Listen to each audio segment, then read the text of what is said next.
여러분 안녕하십니까? KBC 8시 뉴스입니다. 순천에서 발생한 산불이 임야 47헥타르를 태우고 21시간 만에 완전히 진화됐습니다. 산림청 중앙산불방지대책본부는 오늘 낮 11시를 기해 춘천시 월등면 망용리 야산에서 발생한 산불이 21시간 만에 완전히 진화됐으며 임야 47헥타르와 비닐하우스 2개소에서 피해가 발생했다고 밝혔습니다. 다행히 인명피해는 발생하지 않았지만 2개면 3개 마을에 거주하는 77가구 91명이 면사무소와 마을회관 등으로 대피했다가 귀가했습니다. 산불은 발생 5시간여 만에 초기 진화됐지만 건조한 날씨와 강한 바람 탓에 잔불을 진화하는 데 많은 시간이 소요됐습니다. 산불 원인은 과수원 부산물 소각 과정에서 발생한 것으로 추정되고 있습니다. 건조한 날씨가 이어지면서 오늘도 산불이 잇따라 발생했습니다. 오늘 오후 1시 50분쯤 화순군 동면 대포리 야산에서 불이 나자 산림당국은 산불 진화 헬기 3대와 진화 장비 9대를 동원해 1시간 20분 만에 진화했습니다. 어젯밤 10시 40분쯤에도 보성군 벌교읍 호동리 1원에서 산불이 발생해 45분 만에 진화됐는데 조사 결과 산불은 산림과 가까운 곳에서 쓰레기를 소각하다 발생한 것으로 확인됐습니다. 밭에서 쓰레기를 소각하던 70대가 숨진 채 발견됐습니다. 오늘 오전 11시 47분쯤 광주광역시 북구 오치동의 한 밭에서 불이 나 9분 만에 꺼졌습니다. 불이 난 밭에서는 70대 여성이 숨진 채 발견됐습니다. 경찰과 소방당국은 이 여성이 쓰레기를 소각하던 불씨가 밭으로 옮겨 붙은 것으로 보고 정확한 화재 경위를 조사하고 있습니다.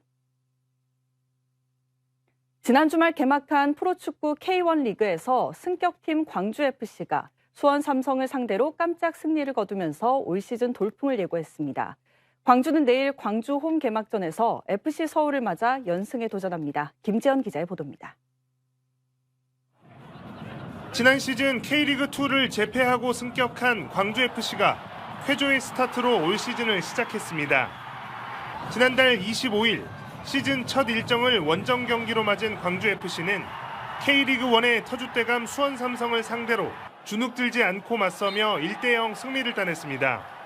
1년 만에 1부 리그 복귀에 이은 감격의 개막전 승리였습니다. 강등 후보라는 일부 평가에 대해 경기력으로 보여주겠다던 이정효 감독의 다짐은 현실이 됐습니다. 저는 광주만의 색깔로 K리그1을 천천히 좀 물들이고 싶습니다. 그렇게 좀 준비했습니다. 1부 리그에서도 충분히 통할 수 있다는 자신감을 얻은 광주의 다음 상대는 FC 서울입니다. 내일 홈 개막전에서 만나게 될 FC 서울은 지난 주말 개막전에서 인천 유나이티드를 상대로 2대1 승리를 거뒀습니다.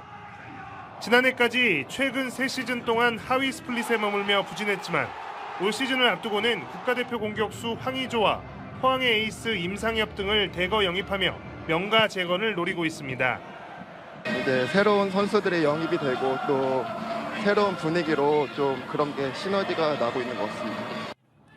K리그1 화려한 복귀에 성공한 광주FC가 명문 구단들을 차례로 격파하며 시즌 초반 돌풍의 핵으로 자리 잡을 수 있을지 주목됩니다. KBC 김재현입니다. 국립공원의 날을 기념해 올해 첫 무등산 정상이 일반인들에게 개방됐습니다. 무등산 정상부를 찾은 시민들은 서석대 주상절리에서 군부대 후문을 통과해 지앙봉과 인왕봉을 관람하고 부대 정문으로 나오는 0.9km 코스를 걸으며 무등산의 정취를 만끽했습니다. 무등산 정상부는 지난 1966년 군부대가 주둔하며 출입이 통제됐으며 지난 2011년부터 지난해까지 25차례 정상이 개방돼 왔습니다. 오는 9월부터는 무등산 정상이 상시 개방될 예정입니다. 무등산 정상부는 천왕봉과 지왕봉, 인왕봉 3개 봉우리를 통칭합니다. 전라남도가 해외 주력 시장을 중국과 일본에 이어 동남아로 눈을 돌리고 있습니다. 소원해진 일본과의 관계, 코로나 봉쇄령으로 중국 진출이 주춤해지자 동남아에 통상사무소를 설치하고 관광과 농수산물 수출 확대를 위해 나섰습니다. 이동근 기자의 보도입니다. 김영록 전라남도지사는 지난달 23일부터 해외 시장 개척을 위해 베트남을 방문했습니다. 지난 1월 태국에 이어 2번째 동남아 방문입니다. 목적은 관광객을 끌어오기 위해서입니다. 실제로 동남아는 중화권과 함께 관광시장에서 블루칩으로 떠오르고 있습니다. 코로나 진정세로 태국과 베트남, 말레이시아 등의 관광객 증가세가 두드러지고 있습니다. 이를 반영해 전라남도는 오는 3월부터 10월까지 전세기로 무안 국제공항으로 입국해 전남에서 2박 이상 체류하는 관광상품 협약을 베트남 여행사와 맺었습니다. 최소 10,000여 명의 관광객이 입국할 것으로 기대됩니다. 이번에 무사증 입국, 15일간의 무사증 입국을 계기로 해서 이번에 베트남 다녀왔고 필리핀, 인도네시아까지 확장을 해서 동남아인들이 우리 전라남도의 매력을 푹 빠질 수 있도록 그렇게 할 예정입니다. 농수산물 수출시장 개척에도 공을 들이고 있습니다. 2019년 베트남에 설치한 동남아 통상사무소를 중심으로 현지 식품기업, 마켓들과 협약을 맺고 전남에 농수산물을 취급하는 상설 판매장을 운영하기로 했습니다. 이와 함께 농업과 조선 등의 인력난 해소를 위한 교류도 함께 추진됩니다. 오는 15일부터 베트남과 필리핀, 인도네시아를 대상으로 무비자 입국이 시행되면 더욱 활발해질 전망입니다. KBC 이동빈입니다. 여수 화정면 궤도간척지에 농어촌 관광휴양단지가 조성됩니다. 여수시는 염분 농도가 높아 농경지로 활용하지 못하고 있는 화정면 궤도간척지 15만 5천 제곱미터를 농어촌 관광휴양단지로 지정해 2026 여수 세계선 박람회 부행사장으로 활용할 예정입니다.